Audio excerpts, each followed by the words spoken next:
Hi guys, welcome back to the Fermented World channel. Today we are going to be making a papaya mead using some dried papaya, which was left over from another brew that I did that used papaya.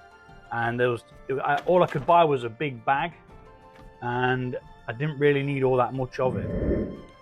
So we've got 190 grams to go in during the fermentation, and we've got 190 grams to put in after the fermentation. I nearly put in extra honey. Like, I was going to put 3 of these in to save us having to then back sweeten later, but I'm in 2 minds whether to do it or not, because if we do and then we've got it mega sweet and all we can taste is the honey, what's the point in putting the papaya in? So what I'm going to do is I'm going to do the normal amount I do, 2 of these, 1,440 grams, and we're going to see what it gives us with the dried fruit. And then after the dried fruit stage in secondary, we'll see whether we want to add a bit more sweetness. There's no point trying to showcase the fruit and then hiding the flavor of the fruit. So first of all, 1 liter of hot water.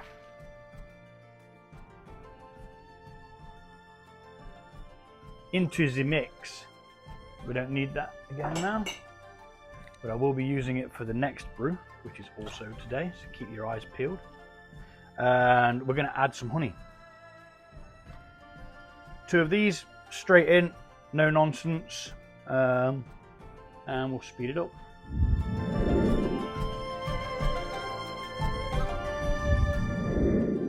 Just like that. We're going to take some of this water that's already in here because we don't want to add any more hot, and we're going to put it into these containers, and that'll help us rinse out the rest of the honey. Now, honey is quite thick, as you very well know, but if you add it to hot water, it dissolves extremely quickly, very, very quickly, which is why we use a bit of hot water at the beginning.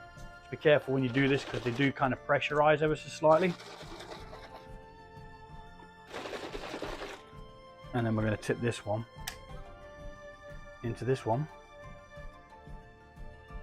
and do the same.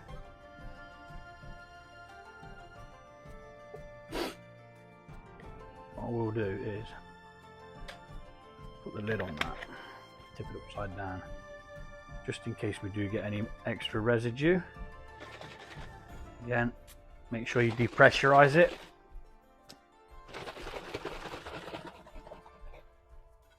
Yeah, we're good. And in it goes.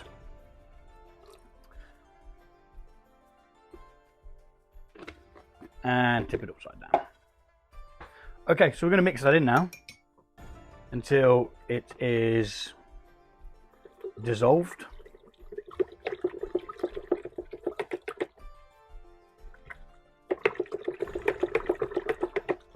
Then we're going to add a bit of cold water, because this is currently actually off the scales here. No, it's not. It's 38-40 degrees.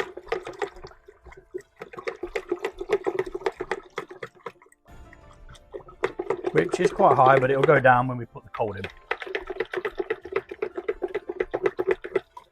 Making sure that all that honey's dissolved. You'll tell whether it drips or not. This is why I use this hot water method. Right, so that's where we're at with that at the moment. So before we do add any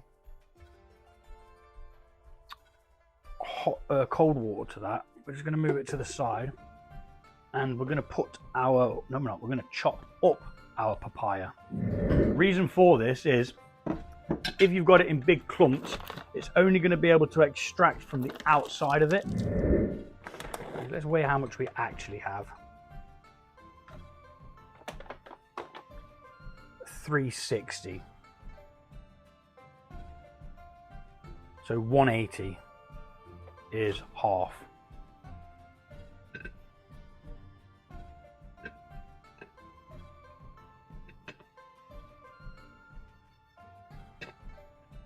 I've tasted this, it tastes okay. If it didn't taste nice, I would not be putting it in. Trying to get a small bit out.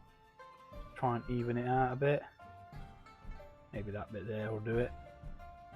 Near as damn it. So as you can see, it started to dry out a little bit. It was a little bit like that to begin with anyway. It had that kind of like crystallized flavor to it. But as I say, we're going to chop this up real quick. So I'll speed it up.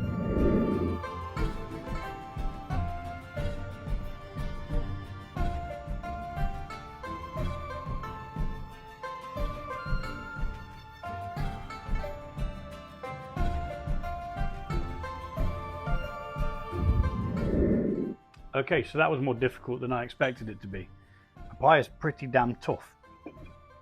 Okay, so we're going to add that to the fermenter now. The reason why I'm doing this beforehand is because I want to know what volume it's going to add. So I know how much water to put in. Genius. I know.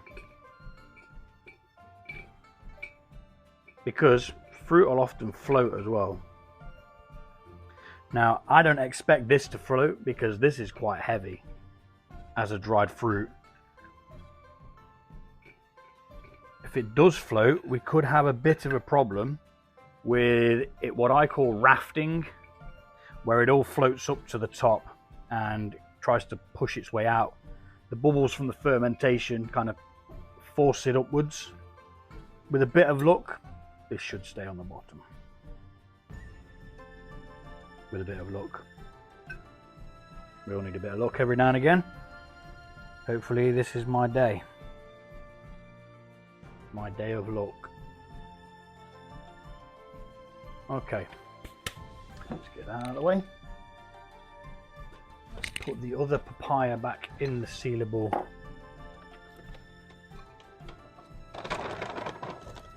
jobby. And get it sealed off.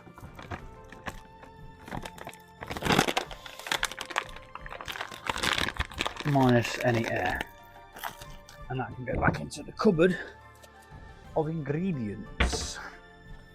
Okay, so that's that stage done now. So what we're going to do now is we're going to add some, probably about another litre of water to the must, and then we're going to pour it in, and we're going to see how much more water we need to add to get it up to the amount we need it to add. So unfortunately I screwed up while adding the water. I've added a little bit too much. It's not that much of a problem, but I was supposed to leave half a litre to give us a little bit of a buffer so that we can see if we needed to add any more after we've put it on top of the dried fruit there. So before we forget, let us put in our yeast nutrients, which its chemical name is ammonium sulfate, and I think it has something else in it as well, called it diammonium phosphate. So we're going to give them a mix, and we're going to make sure that we're oxygenating this brew as well, and then we're going to transfer it into the fermenter. Find it easier to mix inside one of these containers, but you can use anything. You can use a pan, or as long as you can gauge how much you've got. That's the key. It's gauging how much you've got. And bear in mind, when I say 4.5 litres, a US gallon is different to a UK gallon, so just be aware of that. A US one's like 3.8 litres or something like that, and a UK one is 4.5-ish.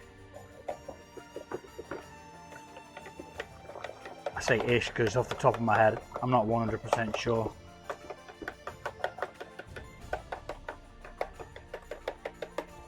Right, so we've got our yeast nutrients in, we've got all of our honey mixed in nicely. We shall take a hydrometer reading.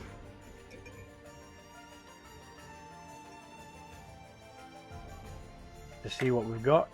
And I'm not going to account for the fermenting of the fruits. I never do, simply because I'm not that bothered. You know, it's it is what it is. You know, I just can't be bothered to fanny around trying to figure it out. So yeah, as always, with the amount that I use, we've got it on a solid 1. Let's see if there's any extras to be putting in. A little bit there. Yeah, so solid 1.1000 as always when I'm using this amount of honey. Could you try again? No one was talking to you, Siri, that's why. Bug off.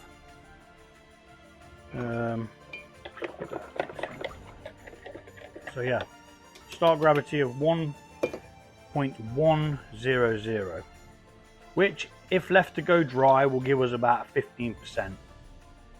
If it goes all the way down to 0.990, which a few of them have of recent. So what is left to do now is to pour this into here, pitch the yeast, and we're done. Bada bom, bada bing. Let's get it done.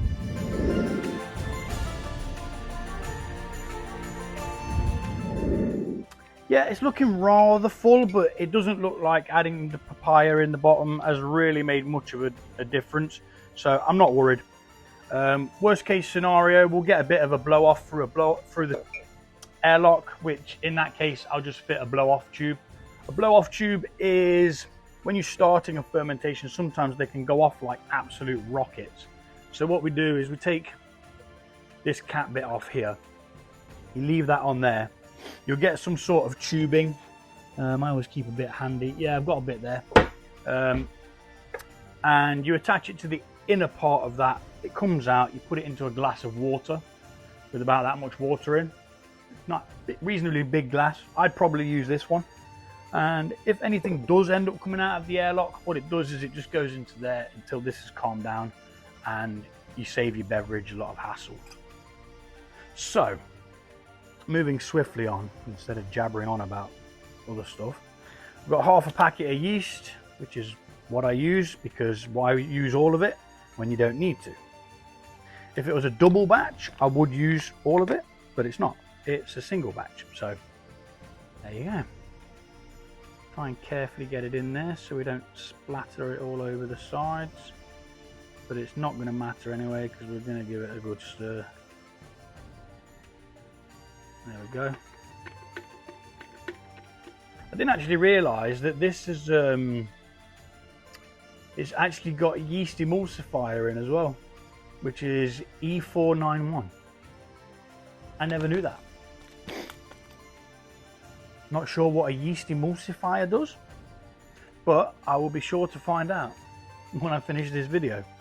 So we're going to mix the yeast in now that we've pitched. Adding oxygen all the time. It needs oxygen at the beginning, only at the beginning.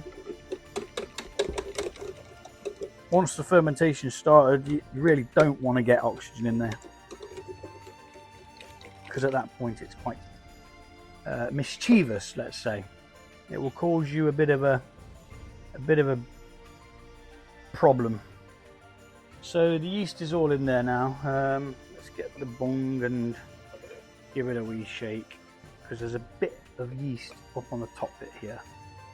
The more yeast in there, the better.